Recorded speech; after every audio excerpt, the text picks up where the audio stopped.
Hey guys, welcome back to the channel. I wanted to do a walkthrough on my Hobie Pro Angler. This is the 12-foot edition. I get a lot of questions on this boat, a lot of questions about getting into like pedal kayaks, and I see a lot of people ask this question, is it worth the money? I see people selling it and other people asking for validation on the price. So I'm hoping that with today's video, I can help answer some of those questions. I'm gonna do a run through. I am not a representative of Hobie at all. I've been fishing in this boat for one season, so I'm trying to give you just some honest feedback on the boat and whether or not I think it was worth the price tag of what I paid, right? So first of all, the price tag. This is a $3,700 boat. So if this is your first kayak for kayak fishing, don't buy this boat unless you have a lot of money to just throw away. That's fine too. But this is probably a higher end boat than you need to start out with. This is my third kayak. Since I got into it, my first boat was $100. I got it basically at a yard sale. And I wanted to do that to test it out to see if I would go out and fish enough to make it worth it, right? And once I fished on that for a few seasons, then I picked up a Old Town Predator used. That was a great step into sit on top kayaks. I think it was $800 when I got it used. It was pretty beat up, but again, got a little step up in price and in features to see if I would use it enough to again validate the price. Once I used that for a few seasons, that's when I finally invested into this bad boy. So I want to give you a walkthrough on this today.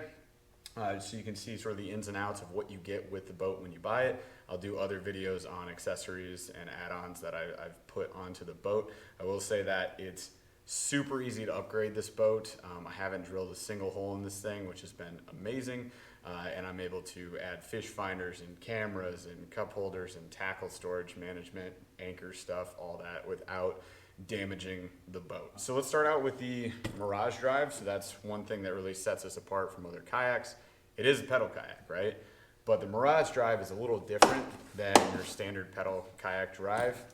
First of all, it's easy in and out of the whole system there. It comes all the way out as opposed to most pedal drives that just flip up.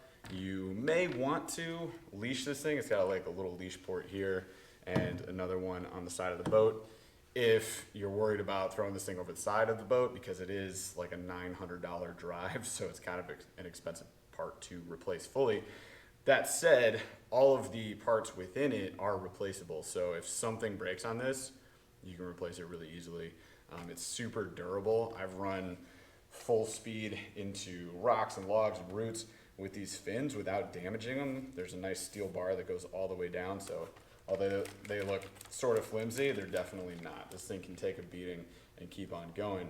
This is the 180 drive. They did just come out with the 360, which is a lot easier to maneuver with. I'll give you a heads up on that. One of like my biggest negatives for this boat is that this thing is sort of like seen in Austin Powers when he gets stuck in the hallway with the golf cart. It's kind of like that sometimes, especially in rivers when the current's pushing you.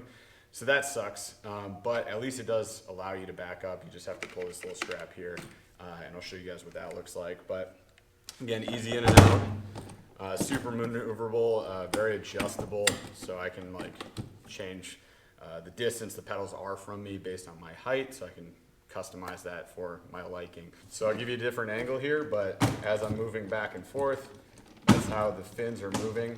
You're not gonna slap the hull when you're in the water. The water creates a cushion between the hull and the fins. It's just a heads up there. So that is just me not knowing the distance because I'm not in the water. Forward and reverse, pretty straightforward. You just pull these tabs. So if I pull here, you just see that the fins flip. And now water current is flowing over the fins in a different direction. So as I paddle, it's moving me forward or backwards. Forward, backward, super simple. It's a little resistance when you're in the water, but it doesn't cause too much of an issue. Other things that I really like about this boat, kind of starting out here with some tackle management, is we've got this little dry hatch here, so I can open and close that. It's right underneath my seat. I can get to it really easily, and I can fit two standard size tackle boxes right in here. So I think it's the like Plano 3600 size would fit in here. Two of those, so I'll usually just put in here whatever I'm expecting to fish the most for the day. Something I love about this for a stand on top is these cushions. So with any kayak, you can get special decking with cushions and things like that. So it's, you know, more anti-fatigue if you're standing and fishing a lot for the day. It's easier on your back. What I really like about these though is just that they don't heat up and they channel water through them. So, you know, I can fish barefoot. I don't have to wear my shoes during the summer. And this doesn't get up to 300 degrees like most kayaks I've had do. So it's easy to stand on all day long. Other than that, we have these track systems up front. So if you have like the Scotty track mounts or any other track mount accessories, you can pop them on here. So I'll have like my GoPro and maybe a rod holder on the other side for trolling. It's also got a spot for tools, which is pretty nice. And then up front here, you have these rod tubes. I'll throw some rods in here towards the end of the video so you can see what that looks like. So we can store up to 4 rods up through the front of the boat, which is really nice, so they can be out of the way for transportation, or if you're just gonna like hunker down and move to another spot, we can get them out of the way so they're not just hanging over the side of the boat. So front dry hatch is pretty awesome. We've got these straps on both sides to keep that closed, rubber seal. I haven't had any issues with water leaking in at all. Inside, there's a ton of space for all your craft, rod holders, piss bottle, towel, whatever stuff you need for a longer day on the water. And underneath that, we have the inside storage. So this will go all the way back underneath the boat. This is where I keep the battery. It's, you know, up off the bottom of the boat. No water's getting into it. This is a specific Hobie setup. So you can buy this aftermarket kit. Basically, it's like $150 with the battery and all the wiring that you need to rig up a fish finder. So that was a pretty cool accessory, and it's just mounted to this post right here. Nice thing about the Hobie is that you're gonna have these little grommets like on all sides of the boat in a few different spots. So you don't have to drill into the boat. This is already pre-drilled. You get these little rubber gaskets that'll go around the wiring. That was fantastic. So this is watertight. I didn't have to, there's no glue, there's no drilling involved. This is all, you know, preset. All of the drilled holes in the actual hull of the boat have a brass inlet or inset. So you, again, like it's not into the plastic, it's not gonna strip out, it's not gonna rust over. So that was an amazing feature that I really liked having. And then you just got your wiring coming out here. They even have these little rubber gaskets set to different diameters of wire. So when you have the 2 different diameters for like your fish finder and your transducer here, you're not gonna have any issues. Okay, so moving to the seat. Seat's really nice. You've got adjustments on either side where all you're doing is turning this handle, and that's gonna adjust the seat backing or the bottom of the seat up or down. If you want to move it back down, there's actually a plus or minus on this that you can see. You're just going to push the handle forward and then turn towards the minus sign. Same thing over here. It's a lot easier when you're sitting in it. Obviously it's challenging sitting from the side here, but if your weight's in the seat, it's super easy to adjust up and down on the fly without having to stand fully up and make any adjustments therein. Seat also comes up a little bit. You got a little give there, and I usually store like all my plastics underneath. Also down here, you might not be able to see it, but there's access to the transducer, which I'll show you on the bottom of the boat in a little bit. That goes straight through the hull of the boat to the underside. From here, we can go to rudder control. So we have these straps on the inside. They're all labeled too. So we've got one for upside down transducer. That's our rudder. Over here on the far side as our skeg. So all you do is pull that forward and inside towards the boat. The transducer doesn't go all the way down, but that's fine. So yeah, so that just dropped them. Let's go back and see them. So there is your rudder. There's your skeg. Another great part about this boat, something that adds to the durability, is that these fold up. So if I run aground or hit shallow water, they're just gonna go up and I'm fine. The straps that you saw in the front allow me to pull that and lock it into the top position so it's underneath the hull of the boat and I don't have to worry about it getting all destroyed if I have to drag this thing on shore. Next thing I would check out is rudder tension. So that's Really nice as far as control goes. I can add or reduce tension for these steering controls here, right? So I can loosen that up if I don't want to have too much resistance, or for me, I like to have it at a medium to high resistance. Feel a little more comfort in steering. It's kind of personal preference, but going back to the seat here, we do actually have lumbar support, so that's pretty intense. You can probably see as I turn that tension up, lumbar goes in, so again, anti-fatigue for a longer day.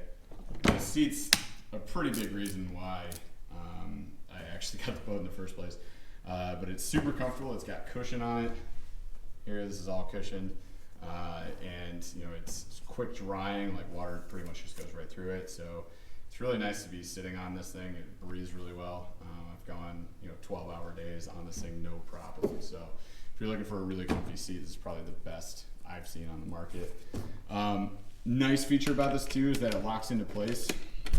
So you can see here this little safety clip. So if I flip the boat and we're in trouble, I'm not gonna lose the seat. Hopefully I don't lose my life. I'm wearing my life jacket, but you get the idea. And from here, we can actually take the seat completely off the boat. So basically I unhook that safety strap. I'm just gonna tip the thing forward and then just pull it up. So just like that. I'm taking this thing camping. Again, it's really comfortable. It's just sort of like almost like a Tommy Bahama seat, so it's super low. And then when I want to put it back, put it right back in, throw that safety strap back on, and we're good to go again. It's not going anywhere. This is how the rod holder system works. So if you notice in the front there, I showed you when we were digging in, that there's these tubes. You actually just slide the rod in there, and then it'll set right on this little tray here. This comes with the boat. There's one on each side. I usually set mine on the lower two, just because anything at the top rack or higher, when I put this in the back of my truck and I use a ratchet tie down, it's gonna probably put pressure on top of that rod, so I try to avoid that. We have some soft net storage back here. So we've got our first aid kit, safety first. Usually keep a set of fish grippers over there. So I mean, anything you need, you can just stuff into these guys. I've never had anything fall out of them, so those are pretty nice. This, not so great. So these are the molded rod holders that you'll see in most kayaks. It's not very deep, and the angle of which it's set at is not ideal. So if you hook into a fish, there's a good chance you're gonna lose your rod in these. So you might, it does come with like a little leash here so you can leash your rod to it, but I just basically don't use these.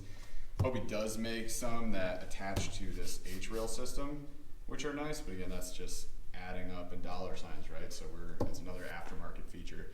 So I don't really use that. I actually use like a Scotty mounted one up on the front track. Seems to be a little bit nicer. I do like this cup holder a lot. So this one, again, H-rail mounted, so I can slide it forward and back. I pretty much never move it from here. But yeah, just throw any of your drinks right in here on the side. And then this is another aftermarket thing you're gonna have to get, so I'll just do that in another accessory video, but that's for the fish finder. In the back of the boat, keep my net on a little mag system here, which has been great, and I usually just keep it sitting, not on the rudder control, but sitting like right there as I'm fishing.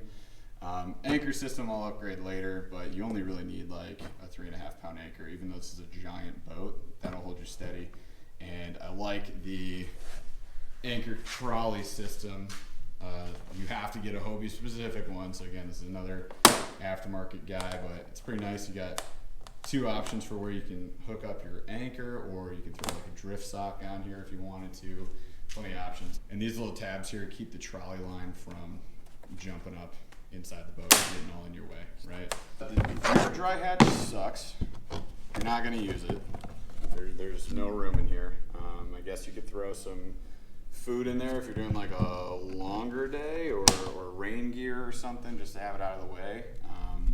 But yeah, I pretty much don't use it.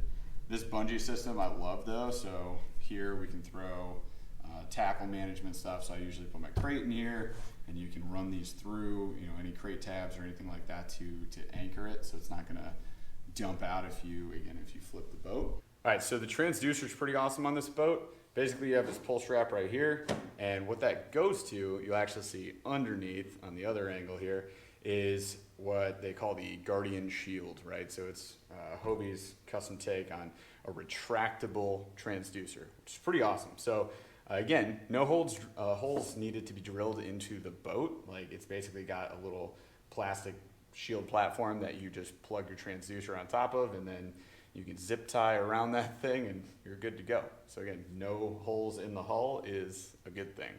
But we can pull this strap and you'll see that will retract underneath the boat. It's gonna lock into place, so I've got it locked up. So if I run ashore and I need to drag my boat a little ways, or I'm just putting it out on the ground for a minute, my transducer doesn't have to sit in the dirt or on rocks or anything like that. It doesn't get scratched up, which is awesome if I want to actually find fish. And then when I'm ready to rock, get on the water, I just let that back down. Real quick on the paddles, you do have the option of paddling this boat, although it doesn't look like you would because it's so huge. But if you were in skinny water, it comes with this little spacer. I usually just keep it tucked under the bungees in the back. Pop that into here, so you're gonna track normally on the water. You don't have to worry about water coming up through there, it doesn't.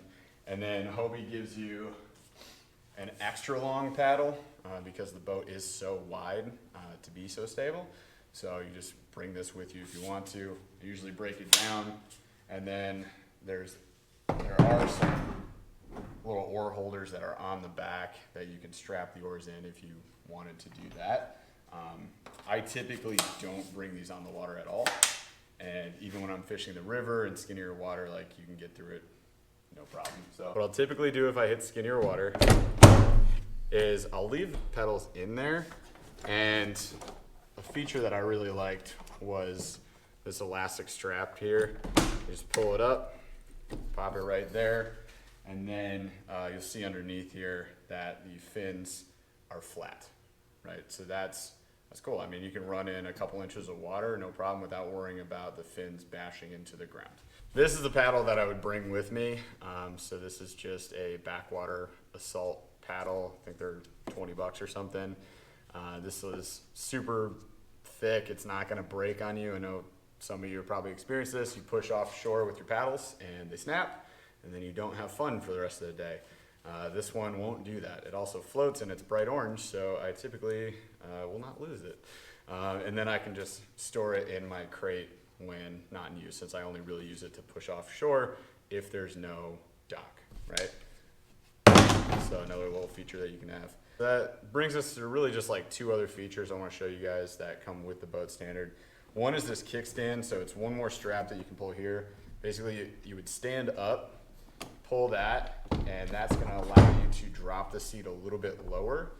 If you wanted to, stay lower in the boat, it's going to be easier to paddle if you're going for a distance and you're not really fishing. I never use this feature, so kind of up to you guys. If you like sitting lower in the boat, you can do that. Otherwise, this sits pretty high, but it's a super comfortable position. Finally, that brings us to the wheels. These don't come with the boat, but you need them because this is a big, heavy barge, and you're not going to carry it or even carry it with a friend, likely. So the wheels here are easy in and out. Nice thing about these is it comes with this strap and pin, so I can lock it into place. If I'm pulling this off my truck, I usually tip it down first, slide the wheels in, pin it, and then pull the back off the boat, and then I can just grocery cart walk it from the back of the boat to wherever it is that I'm dropping in. And then when I load it back into the truck, I'll put the back end up first and take this pin out and just let those guys fall. They're super durable. They hold up just fine. Scupper mounted, nice wheels on this thing. That metal axle is nice to have. And then this little cushion here for the boat, so it's not sitting directly on this metal crossbar. These are nice right here, so these slide into the bottom of the scupper holes so that you don't have to worry about tearing up this tube here. Okay, so final verdict on this boat. I've given you guys sort of the quick tour, as it were. Hopefully that answered some of the questions that you have. If you have other questions about the boat's functionality or review of any of those parts that I went through, let me know. You can comment below. I feature this boat in most of my videos, so you can, if you want to see what fishing out of it looks like, you can watch some of those on my channel. But you know, for me, the final verdict with this boat is, was it worth that $3,700 to me? Absolutely, 100%. I'm super happy with my decision. I don't regret it at all. It's just so easy to customize this boat and add features to it, no problem. Yes, the dollar signs go up with that, but with it comes simplicity, durability, reliability. I've just been in boats where I'm not happy, right? Like, I'm not comfortable, or it's not functioning the way I want it to. And that's a problem. Like, if I'm gonna spend 8 to 12 hours on the water, I want to enjoy that time on the water. I shouldn't have to worry about my boat. If that's something you're experiencing now, and you're a few boats into this at this point, and you have the money for this, do it. Like, this is well worth it. It's a well-crafted machine, and I love it. And you know, the only reason I would end up not fishing in it at some point is if I upgraded it to the Hobie with the 360 drive. So yeah, if you guys are in the market for something like this, definitely look into it. Try to find some used. I know there's usually like 2014, 15 models out there that are closer to the $3,000 mark that you can get used. If you see one that looks like a steal, anything under $3,000 would be basically stealing this thing. It's well worth it. So again, if you guys have any questions, let me know. Otherwise, I post videos reviewing products like this all the time. I also do a lot of fishing videos, so like and subscribe to the channel. We'll see you guys later.